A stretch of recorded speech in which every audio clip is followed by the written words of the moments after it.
Hello everyone, myself doctor Bharat Singh Meena from government college Kota.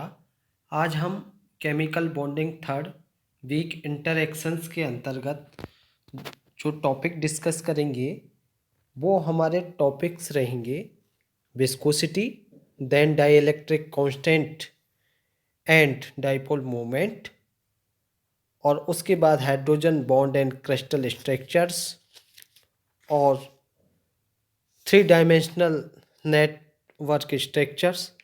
ये सारे जो टॉपिक्स हैं ये हम हाइड्रोजन बंध से प्रभावित कुछ कैरेक्टर्स हैं उनके डिटेल से अध्ययन करेंगे। तो आइए सबसे पहले हम विस्कोसिटी, जिसे हम सांद्रता के नाम से भी जानते हैं, यौगिकों के अणुओं में हाइड्रोजन बंध के लिए जितने अधिक केंद्र होंगे उतने ही अधिक अणुओं का उसमें एसोसिएशन होगा, और जितना अधिक एसोसिएशन होगा उसकी विस्कोसिटी उतनी ही अधिक हो जाएगी।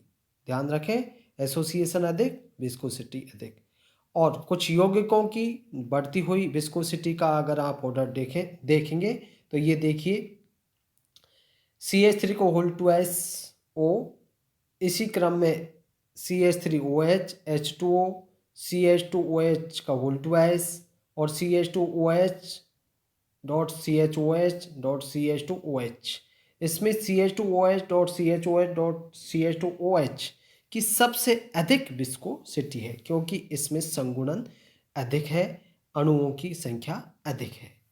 नेक्स्ट जो हमारा कैरेक्टर है वो है dielectric constant and dipole moment. इसके अंतर्गत क्या होता है कि अणुओं में हाइड्रोजन बंध के आने से उनमें उनके बंधों में क्या बढ़ जाती है, ध्रुवणता बढ़ जाती है, और ध्रुवणता बढ़ने के फलस्वरूप अणुओं के कौन कौन से गुणों में वृद्धि हो जाएगी, dielectric constant and dipole movement के वैल्यूज में वृद्धि हो जाएगी। कुछ द्रवों के अगर आप बढ़ते हुए डाइइलेक्ट्रिक कांस्टेंट और डाइइलेक्ट्रिक मोमेंट को देखें तो देखिए इस प्रकार से आपका ये डाइइलेक्ट्रिक कांस्टेंट और डाइइलेक्ट्रिक मोमेंट हैं, और ये CH3 का होल 2SO, CHOH और H2O, ये डाई मेथिल ईथर, ये मेथिल अल्कोहल और ये जल।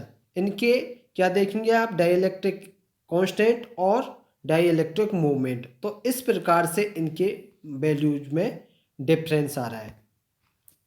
नेक्स्ट है hydrogen bond and crystal structure. यदि किसी आणविक क्रिस्टल में हाइड्रोजन बॉन्ड की पॉसिबिलिटी है तो उसकी क्रिस्टल स्ट्रक्चर बनेगी, और उस क्रिस्टल स्ट्रक्चर जो बनती है उसमें हाइड्रोजन बंध की संख्या अधिकतम होगी। ऐसी संरचनाएं कौन कौन सी हो सकती हैं, 1 डायमेंशनल, 2 डायमेंशनल एंड 3 डायमेंशनल जो जालक स्ट्रक्चर्स हैं वो हो सकती है। इसमें 1 डायमेंशनल देखिए, 1 डायमेंशनल स्ट्रक्चर में HCN hydrogen cyanide, HF hydrogen fluoride, इनमें कैसी स्ट्रक्चर होगी, रेखीय पॉलीमेरिक स्ट्रक्चर बनती है। और ये किस प्रकार से दिखाई देगी आपको, ठोस, अगर HF में आप देखेंगे तो जिगजैग सीरीज बनती हुई दिखाई देगी, क्योंकि एक हाइड्रोजन फ्लोराइड बंध छोटा होता है जबकि दूसरा हाइड्रोजन फ्लोराइड बंध कैसा होगा, लंबा। ये छोटा वाला जो हाइड्रोजन फ्लोराइड बंध बनेगा वो आपका कोवेलेंट बॉन्ड है, और जो लंबा वाला हाइड्रोजन फ्लोराइड बंध आपको बनता हुआ दिखाई देगा वो हाइड्रोजन बंध है। देखिए इस प्रकार से आपको जिगजैग सीरीज हाइड्रोजन फ्लोराइड की स्ट्रक्चर के माध्यम से दिखाई गई है। इसके विपरीत अगर हाइड्रोजन फ्लोराइड HF2- आयन की अगर संरचना देखेंगे तो वो रेखीय होगी, क्योंकि इसमें दोनों जो हाइड्रोजन HF बंद होंगे उनकी दूरी कैसी होगी, समान होगी, जबकि HF में एक बंद की दूरी कम थी और दूसरे की अधिक थी। 2 डायमेंशनल स्ट्रक्चर्स को देखें तो आप देखेंगे ऑक्जेलिक एसिड में, बोरिक एसिड में, इनमें किस प्रकार की स्ट्रक्चर पाई जाती है, 2 dimensional layer structure. Oxalic acid रेखीय और परतीय दोनों प्रकार की संरचनाएं बनाता है। बोरिक अम्ल की परतीय संरचना किस प्रकार से आपको दिखाई देगी? देखिए इस प्रकार से आपको बोरिक अम्ल की ये परतीय संरचना दिखाई दे रही है। इसमें ओ क्या है? एक OH समूह है और ये डॉट जो दिखाई दे रहे हैं आपको सर्किल भरे हुए, ये एक बोरोन परमाणु है और दो ऑक्सीजन परमाणु के मध्य डॉटेड दो OH समूह के मध्य हाइड्रोजन बंध है और ये H3BO3 जो बोरिक अम्ल है उसकी परतीय संरचना है। तीसरा आप देखें इसमें 3 डायमेंशनल नेटवर्क स्ट्रक्चर। इसके अंतर्गत आप बर्फ जो आइस है, आइस के क्रिस्टल जालक की संरचना का वर्णन आपने इससे पहले भी देखा था कि किस प्रकार से आइस की क्रिस्टल संरचना बनती है और उसके मध्य में स्पेस वैकेंट होता है।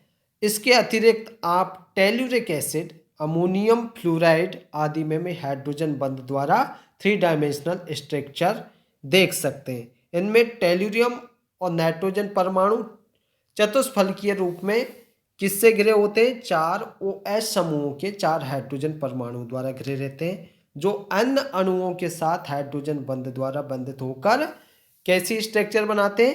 क्रिस्टल जालक बना लेते हैं। फोर्थ है इसमें क्लेथरेट यौगिक। क्लेथरेट जो कंपाउंड्स होते हैं, कभी कभी हाइड्रोजन बंध के द्वारा क्लेथरेट, जिसे हम पिंजर यौगिक के नाम से भी जानते हैं, क्लेथरेट यौगिक भी बन जाते हैं। और लैटिन भाषा में जो क्लेथरेट है उस शब्द का लैटिन भाषा के किस शब्द से आया? ये क्लेथरेट क्लेथरेटस से क्लेथरेट्स शब्द बना है और जिसका अर्थ होता है पिंजरे में बंद। होता क्या है कि कुछ हाइड्रोजन परमाणु बंध द्वारा बंधकर एक प्रकार की पिंजरेनुमा संरचना बना लेते हैं और उनके मध्य कुछ खाली स्थान रह जाता है और उसमें किसी अन्य यौगिक का अणु फंस जाता है और जो यौगिक का अणु फंसता है, इस फंसे हुए अणु को यहाँ कहेंगे गेस्ट या मेहमान। और जो अणुओं का पिंजरा होता है उसे होस्ट या हम कहें होस्ट अणुओं के पिंजरे से वो तब तक मुक्त नहीं हो सकता, कौन? मेहमान या गेस्ट अणु, जब तक कि उस क्रिस्टल को गर्म करके अथवा किसी विलायक में घोलकर उसके क्रिस्टल जालक अर्थात कहें पिंजरे को तोड़ न लिया जाए।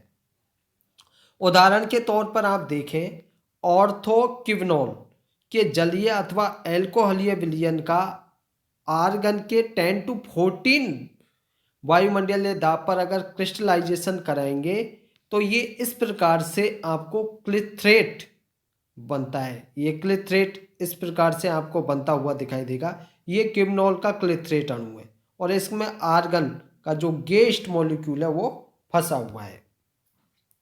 इसी प्रकार अगर आप देखें निकल साइनाइड, अमोनियम हाइड्रोक्साइड का बेंजीन की प्रेजेंस में क्लस्टरीकरण करने से क्लेथरेट यौगिक प्राप्त होगा, जिसमें बेंजीन अणु अतिथि बनकर फंस जाता है।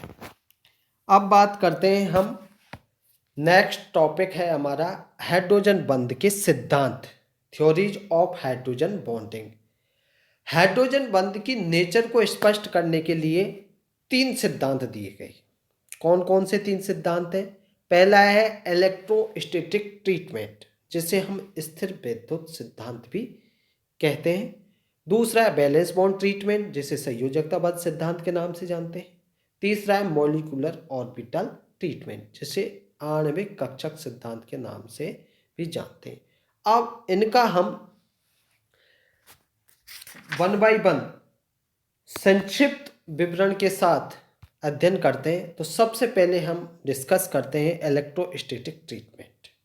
इस सिद्धांत में क्या होता है, जब किसी ऋण विद्युतीय परमाणु के साथ हाइड्रोजन जुड़ा हुआ होगा तो क्या होगा, उस सहसंयोजक बंध में पोलरिटी आ जाएगी और हाइड्रोजन परमाणु के पास चूंकि हम जानते हैं 1s कक्षक ही है, अतः ये क्या करेगा, एक सहसंयोजक बंध बनने के बाद दूसरे सहसंयोजक बंध बनने का तो कोई प्रश्न ही नहीं उठेगा, क्योंकि उसके पास 1s कक्षक में एक ही इलेक्ट्रॉन है। इसके लिए आपको क्या करना पड़ेगा, सेकंड बॉन्ड बनाने के लिए सेकंड s कक्षक उपयोग में लेना पड़ेगा और उस सेकंड s कक्षक को उपयोग में लेने के लिए अत्यधिक ऊर्जा की आवश्यकता पड़ेगी और इसकी कोई संभावना नहीं है। लेकिन यदि कोई ध्रुवीय अणु उसके संपर्क में आए तो उसके ऋणावेश सिरे से इस अणु का हाइड्रोजन परमाणु कौन से बल द्वारा जुड़ जाएगा? स्थिर वैद्युत आकर्षण बल द्वारा जुड़ सकता है। देखिए ये हाइड्रोजन है और ये कोई ऋण विद्युतीय परमाणु है, तो इस प्रकार से इसमें डेल प्लस और इसमें डेल माइनस चार्ज आ जाएगा और हाइड्रोजन बंध में एक ध्रुवीय अणु का हाइड्रोजन परमाणु दूसरे ध्रुवीय अणु के ऋणावेशी सिरे के साथ दुर्बल स्थिर वैद्युत आकर्षण बल द्वारा जुड़ा रहता है। सेकंड सिद्धांत है आपका valence bond treatment. Second bond, तो इसमें क्या होता है कि बैलेंस बॉन्ड थ्योरी में हाइड्रोजन बंध केवल स्थिर वैद्युत आकर्षण बल द्वारा नहीं जुड़ा रहता, इसके साथ साथ इसमें कुछ संरचनाओं का रेजोनेंस होता है, अनुनाद होता है, जिनमें सहसंयोजक संरचना, अनुनाद एवं स्थिर वैद्युत आकर्षण सभी का योगदान होता है। उदाहरण के तौर पर आप HX और X माइनस की जो पॉसिबल स्ट्रक्चर्स हैं उनको देख सकते हैं। आप ये देखें, यहाँ XHY यहाँ कोवैलेंसी फर्स्ट है, ये रेजोनेंस की स्ट्रक्चर है सेकेंड, और थर्ड है इलेक्ट्रोस्टैटिक अट्रैक्शन। आप स्ट्रक्चर फर्स्ट का देखेंगे तो इसका कोई योगदान नहीं होना चाहिए, क्योंकि इस संरचना में हाइड्रोजन परमाणु बाइवेलेंट है। इसके लिए हाइड्रोजन परमाणु को अपने 2s और 2p कक्षक काम में लेने होंगे, जो कि बहुत उच्च ऊर्जा स्तर वाले होने के कारण पॉसिबल ही नहीं। इसके अतिरिक्त आप देखेंगे तो सहसंयोजक बंध अत्यंत ही प्रबल या स्ट्रॉन्ग बॉन्ड होता है, जिसकी बंध ऊर्जा हाइड्रोजन बंध से कम 10 गुना अधिक होती है। इस संरचना का योगदान यहां पर बिल्कुल नहीं है। सेकंड और थर्ड में अगर देखेंगे, सेकंड और थर्ड संरचना में, तो हाइड्रोजन बंध में मुख्य रूप से इन्हीं का योगदान होता है। अगर दूसरे शब्दों में हम कहें तो हाइड्रोजन बंध में स्थिर वैद्युत आकर्षण बल और अनुनाद का योगदान होता है। तीसरा आपका सिद्धांत है मॉलिक्यूलर ऑर्बिटल थ्योरी। इस मॉलिक्यूलर ऑर्बिटल थ्योरी में क्या होता है, इसकी व्याख्या पेमेटेल ने हाइड्रोजन बंध की व्याख्या करने के लिए MOT का उपयोग किया। उन्होंने बताया कि HF2 आयन के लिए हाइड्रोजन बंध की व्याख्या उन्होंने की और उनके अनुसार हाइड्रोजन के 1s कक्षक फ्लोरीन के एक 2px कक्षक और फ्लूराइड के एक 2pz स्क्वायर कक्षक के सहयोग से 3 आणविक कक्षक बनेंगे। और वो 3 आणविक कक्षक होंगे, एक तो होगा बंधी, दूसरा अबंधी और तीसरा होगा विपरीत बंधी आणविक कक्षक। इन तीनों कक्षकों में हुंड के नियम अनुसार इलेक्ट्रॉन भरे जाएंगे। बंधी आणविक कक्षक के 2 इलेक्ट्रॉन हाइड्रोजन परमाणु के अक्ष पर दोनों ओर फैल जाएंगे और इस प्रकार 2 समान दुर्बल बंध बन जाएंगे। अबंधी आणविक कक्षक में विद्यमान 2 इलेक्ट्रॉन मुख्य रूप से फ्लोरीन परमाणु पर केंद्रित होंगे। आप देखें, जो HF2 आयन के लिए आणविक कक्षक चित्र है, डायग्राम है, वो इस प्रकार से आपको दिखाई देगा। ये एनर्जी और ये आपके बंधी, अबंधी और विपरीत बंधी आणविक कक्षक हैं और उनमें इस प्रकार से 1s और 2px के इलेक्ट्रॉन भरे जाएंगे। अब हम बात करते हैं हाइड्रोजन बंध के प्रमाण, एविडेंसेज ऑफ हाइड्रोजन बॉन्डिंग।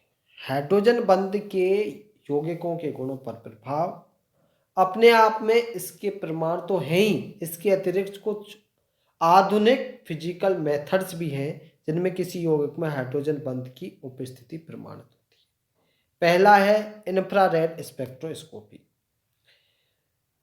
इसमें अगर आप XH समूह का जब बाई परमाणु के साथ हाइड्रोजन बंध बनता है तो X और H की जो स्ट्रेचिंग फ्रीक्वेंसी है वह कम हो जाती है, क्योंकि प्रोटॉन बाई की ओर स्ट्रेच होकर XH बंध को दुर्बल कर देता है और OH समूह की जो स्ट्रेच है उसकी आवृत्ति 3600 Cm- के साथ अंतराणुक हाइड्रोजन बंध वाले यौगिक 3300 Cm- पर एक अनस्ट्रेच आवृत्ति भी शो करते हैं।